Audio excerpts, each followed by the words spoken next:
This is Tell Me What to Read, powered by Booktopia. I'm Nick Wasiliev, and I am back in the podcast studio again on unceded Wongal country, and I pay my respects to all elders, past and present, and extend that to any First Nations people listening today. I'm joined by Sophie Dillman to talk about the books that she's reading and enjoying. If you don't know who Sophie is, she's an actress best known for playing Ziggy Estoni on the legendary soap opera Home and Away, which is currently in its 35th season, I believe, which you can watch on 7. And she also serves as an ambassador for Endometriosis Australia. Sophie, welcome to Tell Me What to Read. Thank you so much for having me. When I got your email, honestly, I was so excited. Like my whole bookworm nerdy self just squealed with being invited on this podcast. So thank you. Oh, shucks, you're very welcome.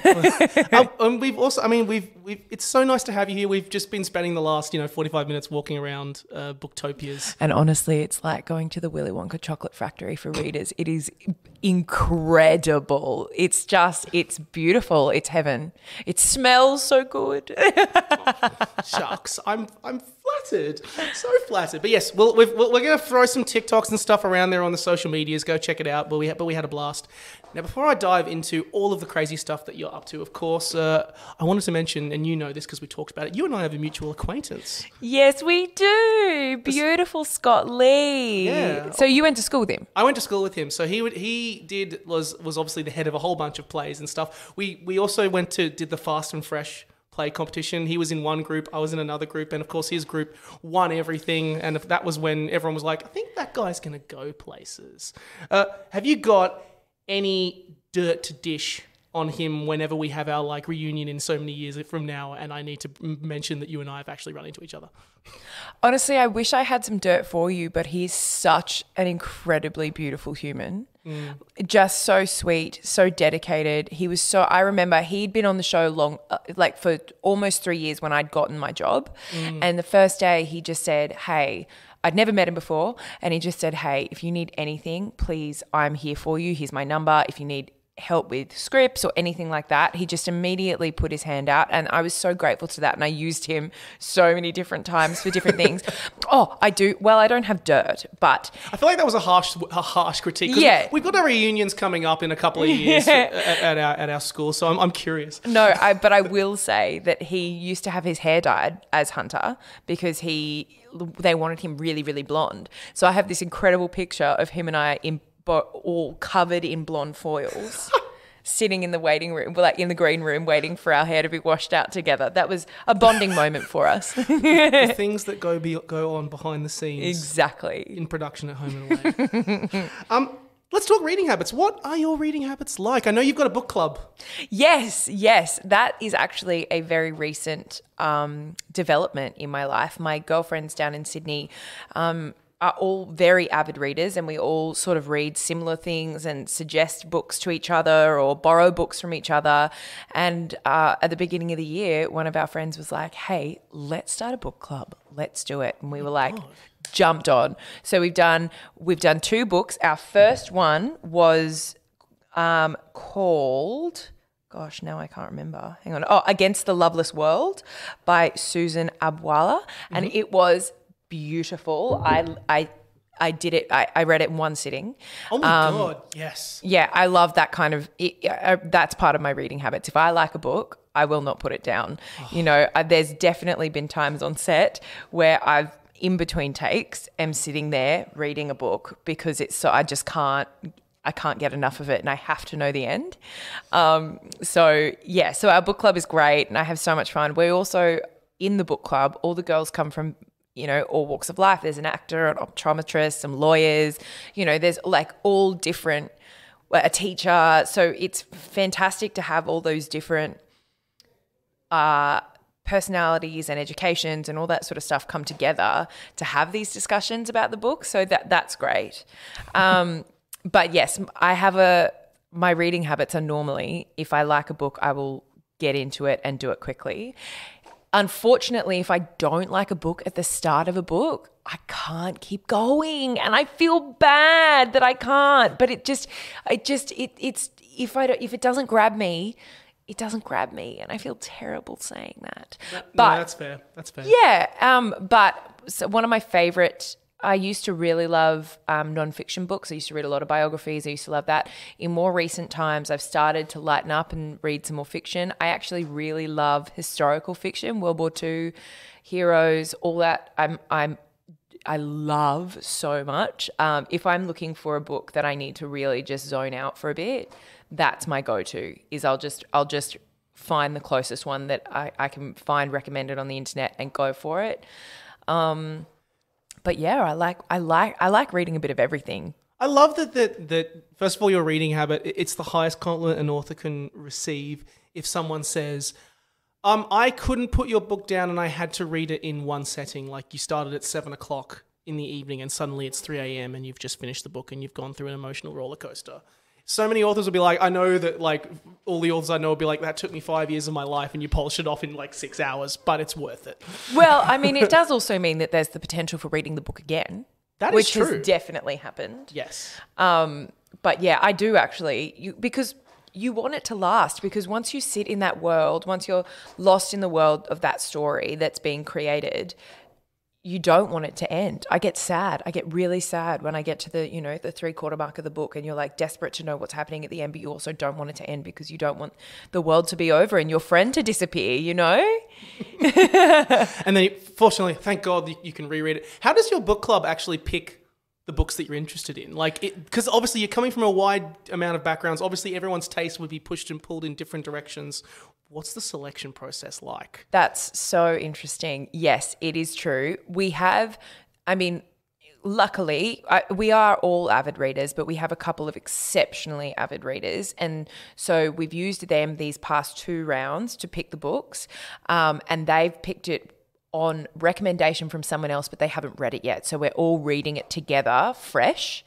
And actually, we did pick a book that we decided to change at halfway through. We all got halfway through it and we were like, we're going to change to a different book because it wasn't the vibe that we were looking for. Yeah. But I think what will happen is that we will all pick a book from someone else's recommendation in turn and bring it to the book club. Nice. I like it. Yeah. It's a good approach. Yeah, well, we'll wait and see. Let's talk Home and Away. This show that people may have heard of, might not have, it's still going. But 35th season, which is insane. And you often hear about like all of the incredible storylines and stuff that happens in the show that is going on that long. Just kind of, obviously for you, it's a 9-to-5 role. You're working constantly, you're receiving scripts constantly. What is it like working like behind the scenes on a show like that? Is it just a case of just always going at 1,000,000 miles an hour, 24 hours a day? Or is it a case of just seeing what's in front of you? What's it like? I mean, it's certainly longer than 9 to 5, I will say. Look, it is always going. We get 6 weeks off a year as a production team, but otherwise you're at least 5 days a week. And hats off to the writers. They are unbelievable to be able to create continuous drama, continuous love stories, and be able to fit them in together as a puzzle piece with 25 actors constantly. And it's not just, when I was I asked to go in the writing room and watch how that process worked for a little bit. And watching them, it's not just, we want this storyline and this storyline, or we've got a new character or whatever. It's, hey, we have to film inside 5 days worth and outside 5 days worth. So those characters can't be in the same place at the same time because obviously they have to film on those days. So that storyline can't be set in this location. It has to be set in this location. And that person can't be in that location because of their time changes and all that. Like the puzzle that has to fit together is incredible. And Lou, the head of writing, hats off. She's a genius. She's truly a genius. And everyone there works so hard. It is an incredible ground to learn different skills and new skills, and people are constantly changing skills and upskilling, and that's an incredible process to watch. And it's so nice it is a family. You spend more time with them than you do people in the outside world. Absolutely. And it's really nice to be able to do that with people that are such lovely, ambitious and caring humans. It's the proof is in the pudding, in the fact that so many, you know, high-profile Australian actors have come through the ranks there and then gone on to such huge success. It's such a fun place. Was there, on the topic of the writing, obviously we got to keep wary of any spoilers for upcoming episodes, so you can avoid that part. But was there something like when you, like a script that you particularly got that made you go, like you had to stop, go back, read it again, have a moment and go, did that just happen? I've had multiple scripts like that, and multiple scripts. Ziggy did have a husband, and they broke up because he cheated. Mm-hmm. That was an incredible development of script and character, and the way they did that with me and Jackson was awesome. I think it's one of my favorite storylines that I've done, because the humanity in it and the pain was just so beautiful to read. Then when Ziggy and Dean broke up, because Dean was partially a murderer. If you haven't watched the show, it's a long story. Short answer, go watch the show. Yeah, exactly. That script development and the way Ziggy reacted to that, I was shocked but amazed, and it was incredible, and it was so great to be a part of, and I will never forget those on-set memories, because they were some of my favourite, both in watching the script come to life and the challenge that it gave us as actors and the whole team putting it together. It was just beautiful. It's like it is really amazing, and you can see why the show has lasted as long as it has when you're able to produce stuff like that. And continuously. Yeah, exactly. You know, year in, year out for 35 years, and day in, day out, they continuously produce incredible stories, incredible characters, and incredible connections. Yeah.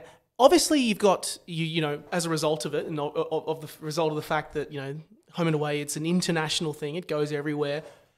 It would have had a huge impact on just you and your acting career and everything. Where's the funniest place that you've been, like, recognised? Someone's gone up and say, hang on, you're Ziggy. In the hospital. I was having surgery. Oh my God. And yeah, I was having surgery for endometriosis, and they were doing my pre-op checks, so putting my TED stockings on, which helped with blood clots, and doing my blood pressure and all that sort of stuff. And the nurse was Irish, and the show is huge in Ireland. Yeah. And the nurse came in and was like, oh my gosh, it's Ziggy. And I was like, can you stay focused? Because this is very important that we get all these checks done. But I mean, obviously they were all incredible, and, you know, it was amazing. But yeah, that was quite, you know, when you're in such a vulnerable position, as definitely vulnerable as Sophie, and then all of a sudden, can I have a photo? And you're like, I mean, absolutely. But like I'm lying down on a hospital bed, you know. It's like, yeah, I mean, like normally I'm good with fans, but this is a unique circumstance. No, I mean, all of my absolutely, I'll take photos with everyone that I can, but I just physically couldn't get up, you know. On the subject of endometriosis, and that was a very smooth segue, wasn't it? Oh, because because I was looking forward to talking about, you know, the fact that you're an ambassador with Endometriosis Australia. Can you tell us a little bit about, you know, Endo, and also what you get up to helping them out? Yeah, I mean, endometriosis is a illness that can affect anyone. It affects 1 in 9 women now, and it's when the lining of your uterus or tissue similar to the lining of your uterus can grow anywhere. It's been found in the brain, in the spinal cord, in men, in the liver, everywhere. And it can cause an extreme amount of pain for some people. It can cause things like infertility. It can cause all sorts of awful side effects. And I've been suffering. I was diagnosed almost 10 years ago now.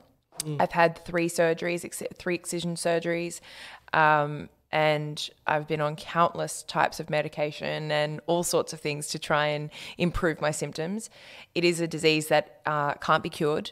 We don't know why we get it, why some people have terrible pain, why some people don't know that they have it because they have no pain or no symptoms, because it's so under-researched.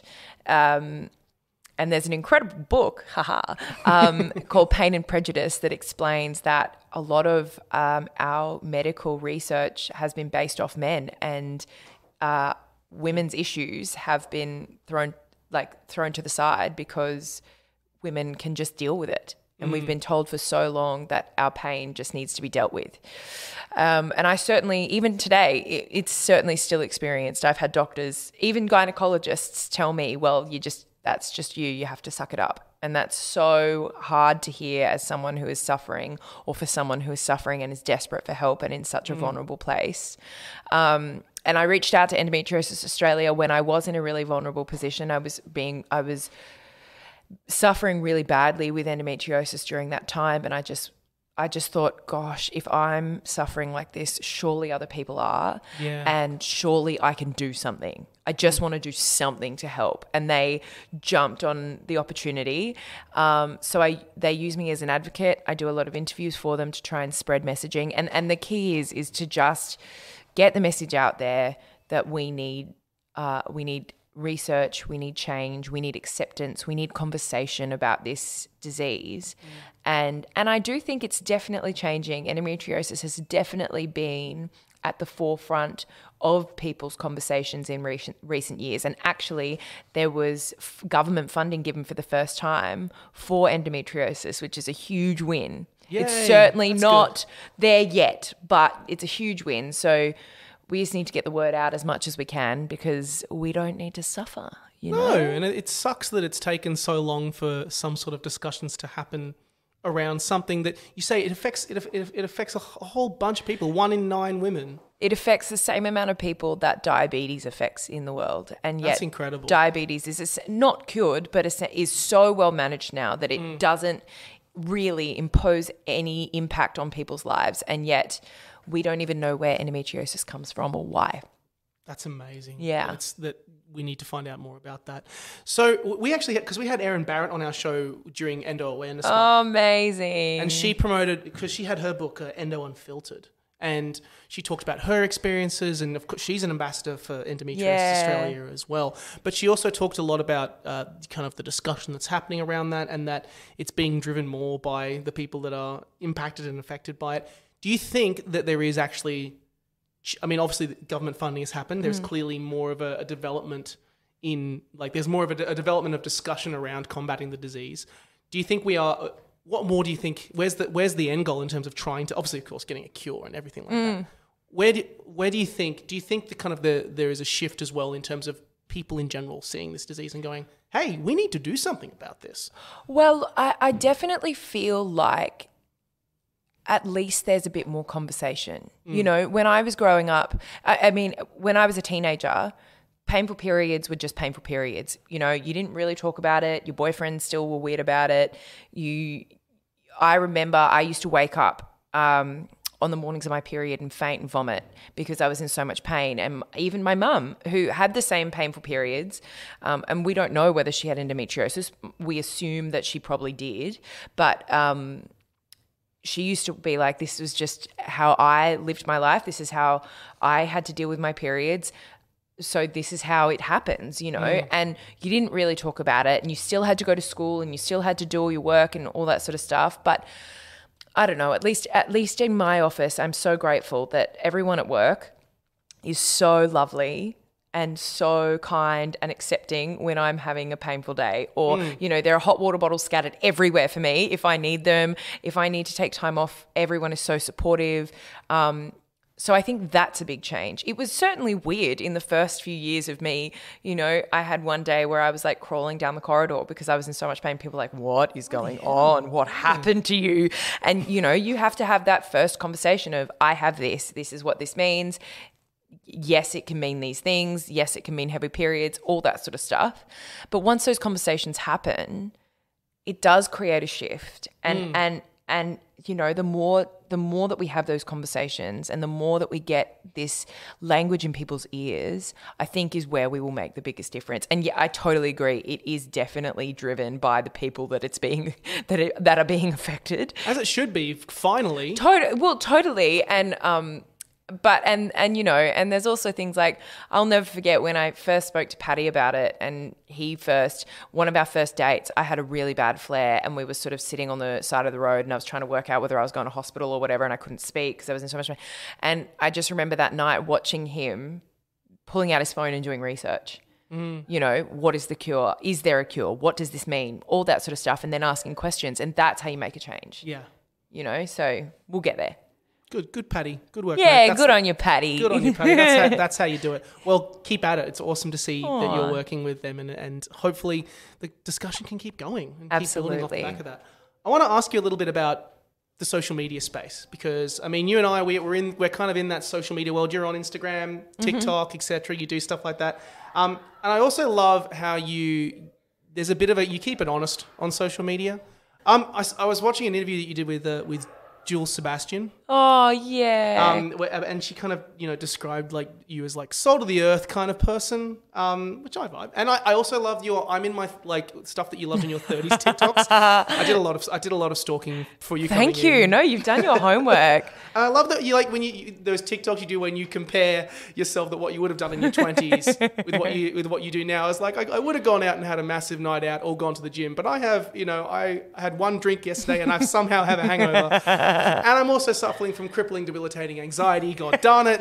So I'm just going to stay here on the couch. Yep. If you've had a shit day, you tell it like it is, which is what I love, which is just great. And do you think that like in the past social media, I often thought people were really putting up a front a lot, that here's how life is. It's great. Everything's fantastic. Do you think that's kind of being challenged a little bit? Or do you think we're not quite there yet? It's so interesting, isn't it? Because I mean, I think there's definitely ebbs and flows throughout social media. I've only been on social media since I got my job, right? So that's just over 5 years. And even watching from the difference between when I first started to now, there's huge changes and shifts. When I first started, I remember being taught how to use an editing app. And being like, well, you have to do this. You have to make your teeth whiter. You have to change this part. You have to change this color. You have to, all the slimming things, the fat lips, whatever it was. And that was the norm. That was the norm as in that's what I was surrounded by. And therefore I thought that's what had to happen. Yeah. And I very quickly sort of felt like this is so not me. This is so not me. This makes me feel really uncomfortable and it makes me feel like shit. Sorry, I don't know. No, you can swear. You can swear. You're allowed. It makes me feel like absolute shit. So I didn't want to do that. I didn't want to be that person. And I've tried since sort of those initial realizations to keep it as real as possible. Yeah. I think maybe unfortunately there's keeping it real on social media is still a bit fake sometimes. Yeah, because some people then associate keeping it real and then they go, well, there's another front there. Or yeah. Like they turn it into a front or they're using it as a tool. I don't know. I think if you're going to keep it real, you've got to keep it really, really real. Don't half-ass it. And I think sometimes that happens. I definitely have seen on TikTok, there are a lot of influencers or TikTokers or whatever they're called that do the keep it real, but you're keeping it real by putting your phone up, like getting up in the morning, putting your phone up on your desk, pressing record, then getting back into bed to pretend that you're waking up naturally. That's not real. I know that's not real, But I do hope that there is going to be more of a shift into the realistic space because I know I'm bored of seeing all the perfectionism and the fake and the editing and the retouching. I'm sure everyone else is. Like, I loved all the campaigns of plus size models and real, Celeste Barber and all that sort of stuff. I think they're so important because social media has had such a profound effect on our culture and society. And it's really important that we get on top of it quickly because it's already causing so many problems. We can't let it go any further. And so I hope that some of my imagery and funny videos or whatever shed some light and make people laugh, but also show that I have lines and wrinkles and spots and cellulite and stretch marks because that's what life is and that's real. And I hope that I get to do a little bit to push it in the right direction. I hope so too. It's nice because it is always good when you actually just see that people are just like an actor or a celebrity or whoever, you might be in the public arena. you're just still a normal person at the end of the day. Absolutely. You absolutely are. Yeah. Totally. Absolutely. What's next? What's up next for you? I know that you'll still be kicking on with Home and Away and all the activities and stuff there. Do you have anything else that you are interested in or excited for or looking forward to? Well, I mean, I hope to. My goal in life is that I hope to be able to act for the rest of my life. I love acting. Mm-hmm. It's my space where I feel the most joy. Dissecting a script, creating connection with another actor, telling a story is so much fun and it brings me so much joy. I really hope that I get to do that forever. Unfortunately, that's not, it may not be the case. Actually only 1% of actors, 1%, that's a daunting number. That's insane. 1% of actors are employed above the poverty line. So it's a really tough industry, as I'm sure everyone's aware, but it's a really tough industry and that means that you don't necessarily always get to do what you want. I really hope I get to. Currently, my theory behind that is if I can do a good enough job in the position that I'm currently in, that's all I can control. So I'm currently just working as hard as I can to play Ziggy the best that I can and learn as much as I can on the set. And then when the next step happens, we'll tackle it then. We still get to work with some of the best and longest running directors in Australia that are also international directors. Our producer is incredible.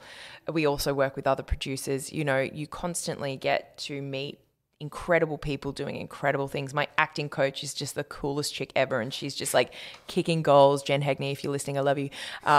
She's constantly kicking goals and just being surrounded by people who have the passion for the industry and have the passion for storytelling is hopefully and definitely is pushing me in all of those directions. I love it. And hey, we look forward to seeing you continue on your merry way with Home and Away, and hopefully we'll get to enjoy Ziggy for many years to come. We're on to the part of the show where we encourage our guests to bring along books that they have been reading and enjoying. And I know that you've been on holiday for several weeks. You've been traveling around, so you've told me that you have had some reading time. So I am curious, what has Sophie Dillman been reading and enjoying? So I was very lucky. My partner and I went to Europe for a couple of weeks over our break. And at the airport, I picked up a book by Alexander Potter called Confessions of the 40-something Fuck-Up. Love it. It was the book that I needed to read at that very moment. When things happen and I'd just turned 30. I was questioning all my life decisions. Was I ever going to be happy? Am I doing enough? Am I doing the right thing? All of those things that come up on holiday when you've actually got time to think. It was wild. I feel sorry for my boyfriend. But at the airport, I picked up that book because I needed something to read and I read it. I ate it up. It was so well written. It was so exactly what I needed. Essentially, the premise is this woman in her early 40s is getting a divorce and her whole life flips upside down. She goes from living with her partner, going on lavish holidays, having a stepson, really just being having it all figured out, to having nothing. She's renting a room from a man who she has to look after the dog. She doesn't have a job. She hasn't worked in forever because she was stay at home with her partner, and all of her friends have totally gone out of that space. They all have jobs, wives or husbands, children. They're not working because they're being supported by other people, and she's just a world away from where they are, and she's working from the ground up. How do I learn to love myself again? How the fuck am I meant to navigate all of this new stuff that I haven't had to navigate forever? Where does this leave me? Who am I? So it was the perfect book for me to read at that time, and I strongly recommend it. The style of writing was so beautifully easy to read as well, so it was so nice to read on a holiday where you don't have to think much, but you are able to create the world in your head really easily. And I conveniently, it's based in London, and I conveniently had just been to London, so when she's talking about, the house that she's in, I can picture the house because I just walked past it, all of that sort of stuff. So that was fantastic. I loved it so much that I, in fact, researched the author, messaged her and said I love the book so much, and then saw that she had written another book, and I read that straight after.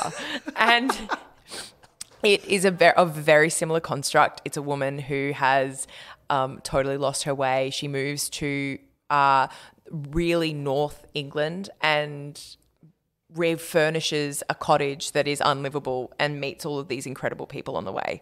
And oh my God, this sounds amazing. Redefines herself. Honestly, can't suggest this author enough. She's incredible. And yeah, it was just, both books were otherworldly, easy to read, beautifully written, lots of I cried so many times reading them because some of the the real fears of those women felt so poignant to me, but also made me laugh straight after and gave me hope straight after. And that was really, really, really beautiful. I love it. That's so great. So one was the Confessions of a 40-something fuck up. What's the other one? One good thing? One good thing. One good thing. And it was so great. I just get on it. Stat. You get a ringing endorsement, Alexandra. Ringing endorsement. She's messaged you, and now Sophie is proclaiming it in podcast land. Absolutely. I believe you have one more book that you brought with us. I do. It is I'm going to say it, one of my all-time favourite books. I know. So it's two Australian authors, Ali Berg and Michelle Callis. It's called The Book Ninja. I first came across this book because the authors actually messaged me on social media and said, hey, we've written a book. Would you like to read it? And I'd actually been on a bit of a dry spell from reading because work had been really, really busy. And I hadn't just gotten back into it for a few months. And I went, you know what? This might be the perfect book. And I picked it up and just was mesmerized. The prospect is it's two best friends in their late 20s, early 30s who run a bookshop. They love the classics. They love old writing. They love old stories. They love the Bronte sisters, all that sort of stuff. And one of them is over dating and dating apps and not finding people that actually have the same interests as her. So they decide on this prospect where they leave their favourite classic books on the trams in Melbourne, and at the end of the book they write contact information. So if you get to the end, if the prospect is someone would pick it up, read the book, and if you get to the end, you see this note saying, if you loved this book, I'd love to meet you on a date. Here's my contact information. It's genius. Isn't it genius? It's genius. And so she goes on all these dates and writes about the dates and all that sort of thing. And it's such a beautiful story. And actually that has started happening in Melbourne. So there is a Books on the Rail club, and there are books that are sent on the trams in Melbourne. And it's so popular that Emma Watson, Hermione Granger, does it as well. Like it's an international phenomenon. And these two beautiful women who were teachers in Melbourne have created this empire of lovers of reading. And like, it's such a great book. At the end of the book, they have a whole list of all their favorite classics and all the books that are mentioned in their book. It's so wonderful. They've also written two others that are fantastic if you are into that sort of thing. And very excitingly, they have recently gotten a movie deal out of the Book Ninja. Holy moly. I'm not going to lie. I have pestered them saying that the lead is her name is Frankie, and I've pestered them about getting an audition for Frankie because I believe that I am Frankie. Yep. You know, okay. I just truly that deep within me believe that I'm Frankie. And I don't know whether they think I'm weird or whatever, but I keep messaging and I will get there. Shout out. Yes, please. There's the next direction. Someone get Sophie the role of Frankie and her life is complete. Thank you. Yes. When you're getting Hermione Granger to right. The book reader. She is effectively the book reader. The queen. She's the queen, and she's running around doing these Books on the Rail. I just think it's such a great prospect. And it makes you realize that people, obviously, I mean, you guys know that so many people still love reading, but it does reiterate that people still love that kind of reading and the romanticism of picking up a book and falling into that story. Yeah. And, you know, it's such a beautiful prospect and a beautiful thought. Yeah. It just makes it, you know, even more delicious. I love it. Someone also get it to Reese Witherspoon and Reese Witherspoon's book club. Right. Reese, this sounds like something that Reese Witherspoon would be all over. I absolutely agree with you. Maybe we need to get on that. Reese, if you're listening. Hello. Hey Reese, please go check out the Book Ninja because this sounds like a genius idea. I'm aware we got to wrap it up soon, but I always like to finish with some quick fire questions, fun Hit answers. me. Love it. Okay, what is the perfect idea of a night with a book for you? In my bed after I've showered Yep. and had a cup of peppermint tea and definitely a block of chocolate. Yes, perfect. Always you need to have snacks. Yep, snacks are good. I love it. Do you have a favourite word? Like a particular word that you're like, it's hitting the spot. Love. Oh, Love's my favourite word. so cute. Doesn't it just bring joy when you say it, you know? Yeah. And it feels nice in the mouth and it's simple and Soppy. yeah. It's soppy, which is nice. Oh, that's a nice one. I like that. Audiobook or ebook? Oh, I like to, that's tough. And I know this is quick fire. I really like listening to stuff. I'm a huge podcaster. I actually am a huge ebooker as well, but I do like the feeling of having a book in my hands, you know, like the physicality of it, I think is good. Yeah, I like it. Who is the bigger reader in your household? Me. You or Patty? Definitely me. Come on, I'm a bookworm. Patty, step up, mate. You get in a lift and the person you have always wanted to meet in all of your life is in there. Who is it?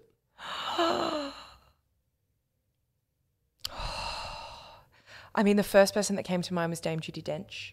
Oh my God, yes. I just feel like she would just be the most incredible person to meet, all for career and life-wise.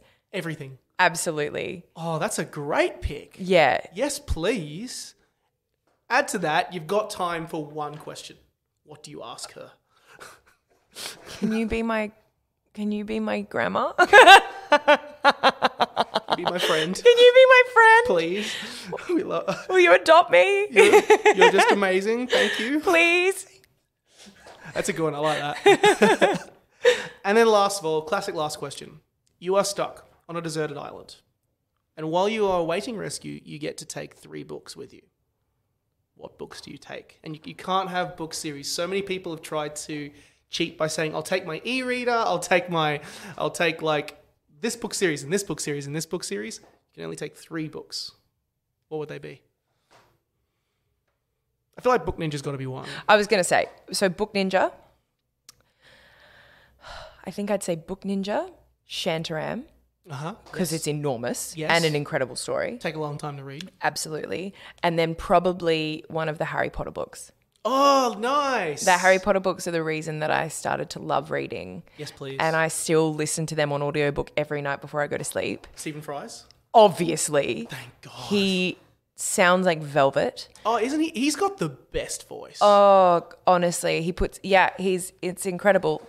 So I would say one of the Harry Potter books. Yes, please. Which one? Do you have a favourite? Or is that, I feel like I'm now being cruel. It's too hard. It's too hard to choose. But I'd have to. I think I'd have to. I'd pick the fattest one. I think. Nice. So it'd be 4. I think 4 is the fattest. 4 or 5. I think it's 5. I think Order of the Phoenix is the biggest one. I'd take the fattest one. Take the one. I like it. I like that.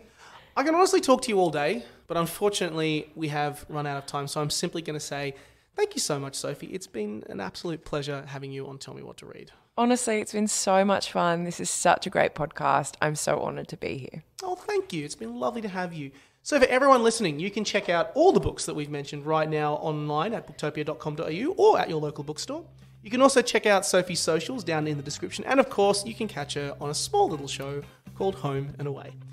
If you enjoyed our show today, you can check out more episodes of Tell Me What to Read right now, wherever you get your podcasts. Drop us a review on Apple Podcasts, a like on Spotify. Let us know what you think. We always like to hear what our audience has to say. Thanks for listening, and never stop reading.